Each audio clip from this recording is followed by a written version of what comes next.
Hey guys, Akil Stokes here. Welcome back to another Trading Edge video, your weekly look around the markets where I share a few of the top trading ideas that are on my radar for the week ahead, along with some helpful trading tips to help progress you along your journey. We had a very interesting end to the week. It was an extremely busy Friday, and I have the sneaky suspicion that the Sunday open or Monday will be even busier, and I'll tell you about that later. But first and foremost, let's talk about Friday. We woke up with some volatility on Friday thanks to the Bank of Japan interest rate decision. And then on what seemed to be kind of a normal, uneventful Friday in late January, turned into a crazy madhouse of market movement. So let's start with the morning stuff and tell you how at least this part of the crazy mad volatility was avoidable. Maybe not so much the afternoon stuff, which did kind of treat me poorly and took me from a very positive week back down to break even once again. I just can't, every time I record a video, I'm stuck at break even for you guys. I swear I'm profitable during the week, and then right before the weekend video comes out, boom, a few losses in a row and back down. But we said it was a battle of a January. So let's start on the pound yen. This was a trading opportunity that I shared with you guys in my previous video, right? This was the deep Gartley pattern. I'll go ahead and measure it on for you if you didn't get a chance to see that video. Also take some time to feel ashamed for not seeing that video, assuming that you're a regular subscriber to the channel. But it was our X to A, A to B, B to C, and our CD completion right up here at the 127. And I woke up this morning and I got a few notes from some traders who were involved in this trade, and they said, gosh darn it, and maybe some other flavorful type of language, Akil, I just got stopped out by the slimmest of margins right up here, only to see the market plunge back down and hit my would-be targets. And I'll tell you what, this sucks. In the past video where we spoke about this example, one of the big topics of the video was not being that trader that places stops in bad places right below a level of structure 1 pip, because the market will go there, it will grab your stop, it will eat it and then barf it up in the opposite direction. And it's kind of ironic now that I think about it that this was actually considered a safe stop. That's where my stop would have been as well. And you can still get skunked out of the market by ever so slim margins, only to be barfed out in the opposite direction. So moral of the story is, right, at some point the market is going to get you. We are going to have good luck in the markets, sometimes where price does the opposite and it hits our targets and then runs away and we're like, whoa, that was lucky. Sometimes we're going to have bad luck, right? It is unavoidable. It is going to happen. The secret is we want to let luck be luck, meaning it happens every once in a while, and not let that bad luck become a habit, meaning we're putting ourselves in the position to experience bad luck. But you notice that I said I would have been stopped out if I took this trade, but I did not take this trade, and there is a reason for that. It's not because it would make me look bad here on a video. You guys know by now that I have no problem looking bad. I do not care at all. Just look at my attire every time I do this video. I don't care about how I look at all. But more so, I'm trying to give you lessons from real trading experiences instead of all that fluff that's out there. I know you guys appreciate it. But the reason that I canceled my orders overnight for this particular pair is because I knew there was a very specific fundamental event coming out, and that was an interest rate decision from the Bank of Japan. So a little bit of a recap. Interest rate decisions are the biggest fundamental driver in the market, is the biggest gears of all the gears, and then everything else changes or rotates those gears. So whenever there is an interest rate decision that has some type of value to it, meaning like there's a potential hike or there's a potential cut or there's potential future guidance on we may do this in the future, in my opinion, you should avoid that event. And I talk to traders a lot about fundamental analysis, and I don't think you need to be a fundamental expert. I spent half of my trading career knowing absolutely nothing about fundamentals, and I was quite okay. But although I don't think you need to be a fundamental expert, right? A lot of you guys are like, whew, thank God, right? I also believe that you should have an idea of what the major drivers are and look at fundamental analysis as more of a risk management tactic, meaning that, hey, I know that a non-farm payroll comes out every first Friday. I know that that historically moves the markets. Maybe it's my risk management tactic not to be involved during that event. Or I know that when interest rate decisions comes out, or ECB press conferences, or FOMC minutes, or stuff like that, I know when that stuff comes out, it tends to move the markets. So maybe I don't want to involve myself during those periods.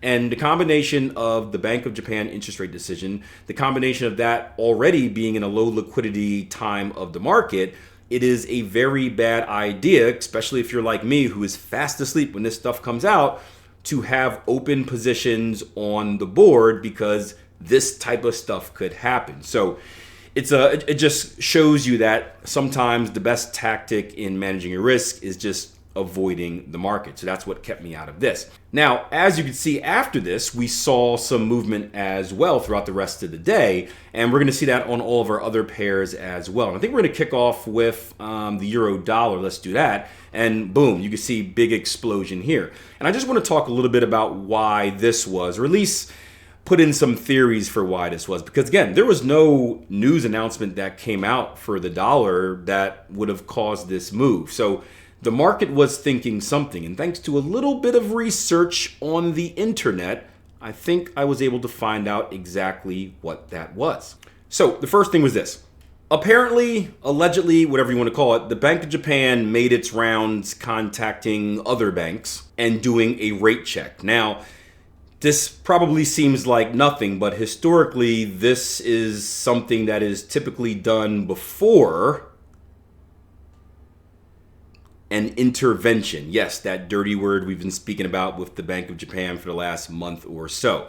So that's one thing that I think really, really scared the market. We've been talking about how they've been, I forgot the word we use, but they talk and they do threats, but this is an actual actionable thing where the market is maybe starting to believe them and thinking that something may be coming. The second thing, and this is on more of the geopolitical side of things, is that I think the market is banking on Trump doing something over the weekend, which he has historically done. We've got issues with a potential blockade of Cuba. We've got issues with Iran. And in the past, right, even this year, when Trump has done certain things, it has happened over the weekend. So I think this is also a little bit of a combination of the market taking the yen stuff into account, but also really positioning themselves in case something big were to happen over the weekend. And that's why I said, be very alert for the Sunday open and Monday's trading action, because if something does happen over the weekend, we are going to see that in a big way, and we're going to see the aftermath of that in a big way for days to come. Now, with that being said, our job as traders, as technical analysts, as chartists, is to not necessarily worry about what Japan is doing and what Trump is going to do or not do. It's to selfishly ask ourselves, if something does happen, how can we make money? And a lot of the opportunities we're going to look at today are looking at future potential levels of interest, particularly for counter trend moves. I think the move that has the biggest upside is going to be the counter trend move. It's going to be the market reacting in anticipation of something happening. That said, something does not happen, and then the market corrects itself and comes all the way back to where it started. And as a counter trend trader, I'm licking my chops. Not supposed to say that. I work with a lot of people from Europe, and I think licking my chops means something else. And the fact that I did the tongue thing made it even worse. If this is the last YouTube video I do, guys, well, going out with a bang. Speaking of bang, look at the euro dollar. Bang, broke right out of our previous level of structure resistance, right? So for you guys that are familiar with the four-step process of trading, IPDE, the first step is I, which is identify. This should be an easy one. Identify. What did price do? I think we broke higher. Yes. Now the question is, if we broke higher, and if that allows us to make the prediction that price is likely to go higher, then where are we likely to go higher to next? And this is when I want to just draw a nice little horizontal line right on our highs right here, or our highest close right here. I want to go out to my daily chart to get me a bigger time frame, and I want to see where exactly can we go to next. And I see this nice little level up here, taking the highest close and the highest high as being a nice rejection zone, a previous level of structure resistance, something that should act like a magnet. Pew! Well, how do I need to turn it up this way. Yeah, pew, right? And drag price action to it. And going off of our kind of lesson on psychological numbers, right before that level, we have a nice psychological number in 1850. If we draw some volume out, right, anchored volume profile tool from our swing high to our swing low, you'll see our vol starts to pick up right around that level as well. So I do think that's the next level that price can go to. This leaves us to the deuce options as traders. One, if you are a bullish trader, you can, let me just get this out of here. You can look for tradable opportunities up to this level. There's a few ways that can happen. We can pull back, whoop, and you can look to trade it up there. We can kind of go sideways in a consolidation. We've seen this on another pair as well, and it could break up to there, right? Those are ways you can take advantage of the bullish action. Or if you are a counter trend trader, we wait until price gets to this level and then we start looking for signs of a reversal. So euro dollar traders, regardless of if you are bullish or if you are bearish, keep an eye on 118.50. Next up is going to be the pound dollar, and many of these examples are going to be very similar. I'll make sure we switched up some with the next one and show you some cool little RSI action. But again, big boom on pound dollar. This one, right, has already come to that higher resistance zone. So again, counter trend traders, be on alert for a potential reversal. What we're looking for is signs of a loss of momentum and signs of a reversal. So we're not just selling it right now, that would be dumb, but we're looking for smaller candlesticks. We're looking for a reduction in the slope. We're looking for lower low, lower close candlestick combinations. We're looking for things like double tops or 26/18s or sideways channels with violations to the downside, right? We want to be predictive in our analysis, reactive in our execution, meaning that I want to make the prediction that, hey, if price gets to this level, 136.50, right, another 5-0 for you, then I think price is likely to reverse. But I want to be reactive in my execution, meaning that I want to wait for price to give me a clue that it's likely to reverse before I make any type of financial investment in said reversal. For you guys that have been with us in the live room this week, we've been talking a lot about the RSI. This could be another example of that RSI dip, not just on the way up, which would have made a lot of money, but watching this RSI go from this oversold condition and then diving back down below that 80, whether you're looking at the RSI or the stochastics, that can be a reason for entry or teamed with some type of price pattern reason for entry. But pound dollar, another one to keep an eye on for counter trend opportunities as we open this next week. All right, speaking of the RSI, because this one has a cool little RSI deal happening on it, let's go to the Euro Aussie, where we're starting to see kind of that deceleration already. So first thing first, let's take a look at where price action is at. Once again, boring, repetitive Akil, but this is how you stay consistent in the market. Let's find where our lowest close is at right now. Let's look left, see where it came to. Are we at structure? I'm not sure. Yes, we are at structure. Look left, structure leaves clues. If you have, if you need help drawing out structure, take it back to Foundation Course 101. Just draw the ebbs and flows. Look at this, right? Just draw kind of the moves that price action made, and then it'll help your eyes really recognize these levels of structure, right? So I go up here and I go up here, and I see this and I see this and I see this. I clearly see that this is a consolidative area. Boom, it is a previous level of structure. Now, as we go down to our lower time frames, or 4 hour, we're going to see that we start to see a loss of momentum. So this is what I was talking about, right? You can see this very steep slope from here to here, where price action is going almost straight down. And then we start getting smaller candles and the slope starts to lose its strength. That is a sign of loss of momentum in the market. And we want to team that with candlestick formations. Now, I was looking at the end of the day, we didn't get this, for a higher high, higher close right here, because this is a nice combination. We have something called tweezer bottoms here, meaning that price action came down and tested this level, shot back up, came down, tested that level again, leaving us with a nice pin bar.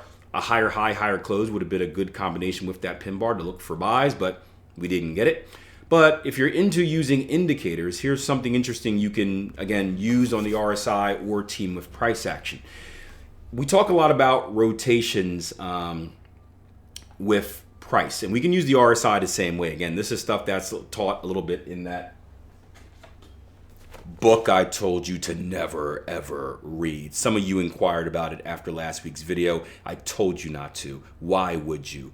Don't DM me about this book.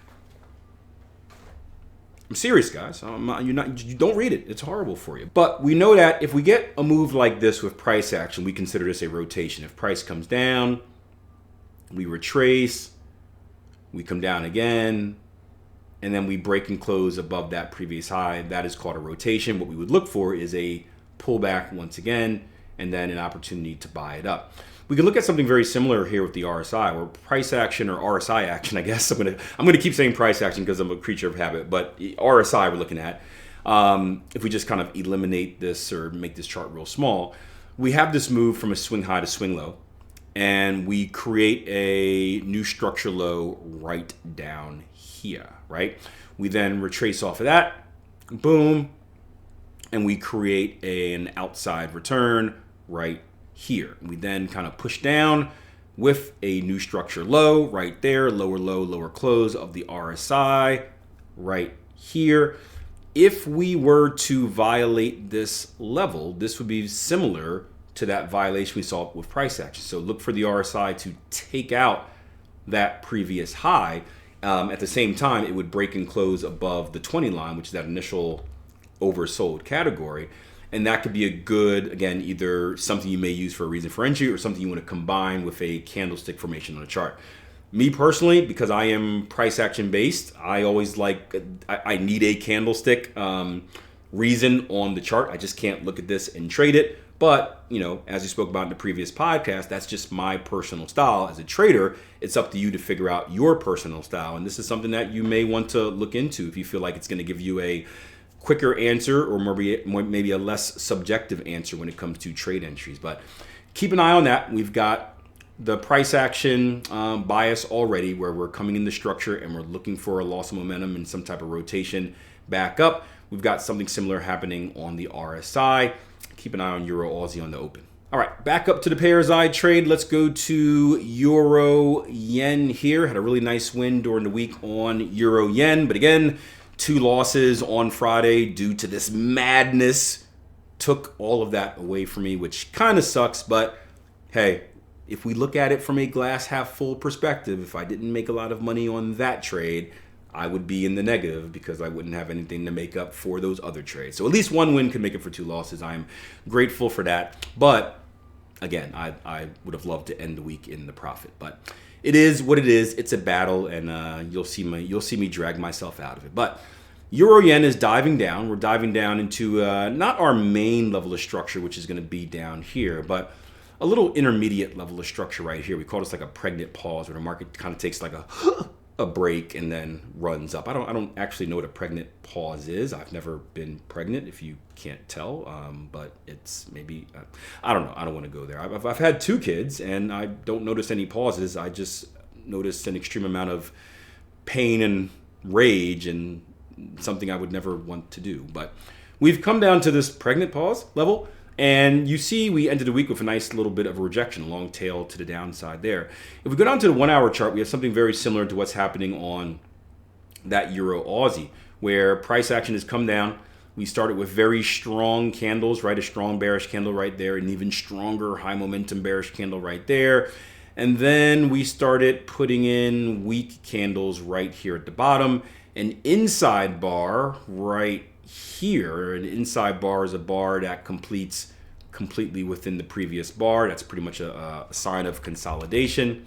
And again, this is one where I was looking to get a higher high, higher close to end the week. If I zoom in here, We just didn't get it. Not that I was going to enter at the end of the week. Again, I told you guys I think Mondays or Sunday is going to be crazy between that and like the massive snowstorm that America is getting, and everyone's going to lose power, and it's going to be a wild Sunday and Monday. Let's put it that way. But this is another trade that looks like we've come to the end of this move, and it wouldn't surprise me if we saw some relief in the market and a retracement back up. So keep an eye on Euro Yen as well. Dollar Canada, the loonie is next. Another one that dove straight down. Where do I expect this to go to? Well, right back to our previous outside level of structure. So we have not gotten there yet, but we are on the way.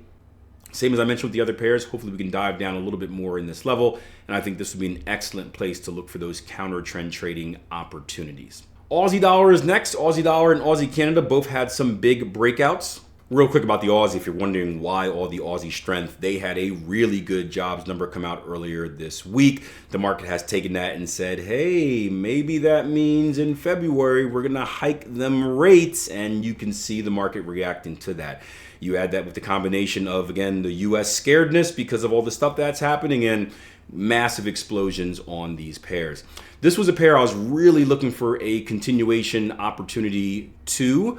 There we go, words, up to this level, but today's madness has already taken us up to that level, so sucks for me. So what I've done is this, and this is a very important lesson to traders, because we don't want to marry our trading opportunities, we just want to see what the chart tells us.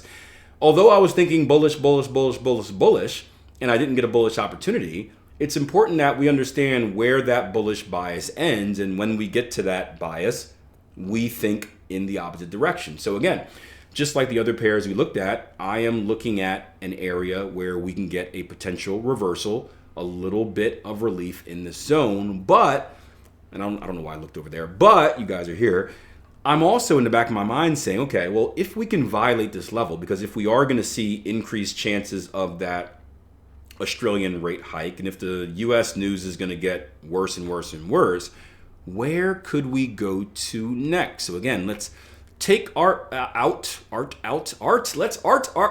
take out our horizontal line tool, drag it right there, and ask ourselves, where is the next level of structure where we can go? And we have to go way back to 2023, where we had this delightful little head and shoulders pattern, this little guy right here, left shoulder, head, right shoulder, and boom. Classic reversal patterns. For you guys that love head and shoulders, how about this?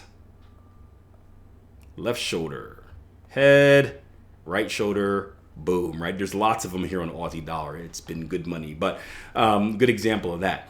So we're kind of right in the middle of the shoulder level. So I think we can push a little bit higher. I'm going to inch this up to right about here. If you look closely, a few things happen right at this level, right?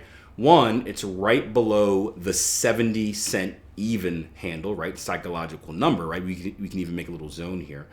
Two, if you look at what occurred at this level, these are the highest closes, right, of this right shoulder. This is the little kind of mini head retracement right in this level.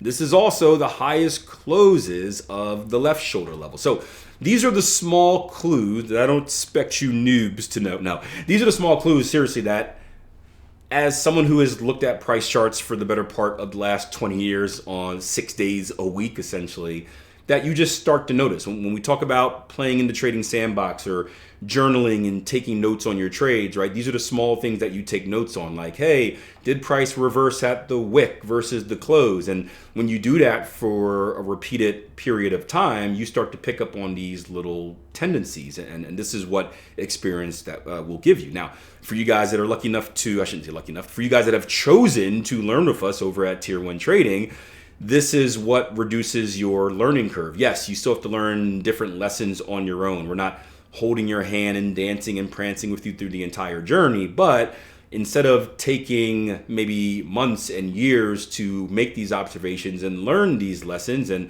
invest a lot of money doing so, we can tell you from our own personal experience of losing money and learning these lessons the hard way, what to and what not to pay attention to. But this is the stuff we talk about where it's like, when I evolved as a trader, I didn't really do much to my system or my strategy. Got a little bit more aggressive and changed entries a little bit. But the biggest thing was just getting like a little bit better at my predictions, getting a little bit better at predicting where price will go to. And that meant either making a little bit more on my winning trades or having less of those trades that I just missed targets because it reversed at a level before me, and then getting a little bit better with stop losses as well, where it's avoiding certain levels that are important, or just moving my stop even closer because I know that, hey, if this level is violated, I'm stopped out. And you know, it's really in those margins right there. So let's take a look at this level. Let's zoom back. Love doing that. They should have music with that. And you can see that there is some room above these highs of this said structure zone right here to this level. It's not a lot because this is the Aussie dollar and the ATR is pretty small. It's only about 40 pips or so. But if you're someone that's trading on a lower time frame, probably hourly and lower, there is an opportunity to take advantage of a trade to that next level as well, if the counter trend trade doesn't work out in your favor. Speaking of favor, do me 2 favors. 1, like this video. 2, subscribe if you're not subscribed already. That way you don't miss my next video and all the cool little midweek stuff that I put out, including video podcast episodes. And leave a comment. I would love to hear what is the top trade that's on your radar for the week ahead. I want to start making this a weekly thing where you guys that watch the video, for you guys that are actually doing analysis, you come in, you share, this is my top trading idea. That way traders come in to watch this video. You don't just get to see ideas from me, but you get to see ideas from other traders as well. And I think that'd just be really, really cool for this community. So leave it in the comment section below, your top trading idea for the week ahead. Feel free to be detailed. Don't just be like euro dollar, be like looking at structure on a euro dollar or looking at this on a euro dollar. That way our traders can actually kind of follow up on it, but it'll be pretty cool to see. All right, until next time, plan your trade, trade your plan. Good luck in the markets on the open. If you don't hear from me, it's because the world blew up or that snowstorm came in and crushed everything. Bye-bye. I wanna be the best in the game, invest in my name, check no restraints, I'm obsessed with the pain, I ingest, I retain, assess and I change, possessed by the thought I'll be free one day from society's restraints, money, clout and fame, mud, disease, a plague, we all love to hate, have to play the game, have to make a name, all our insecurities are on display.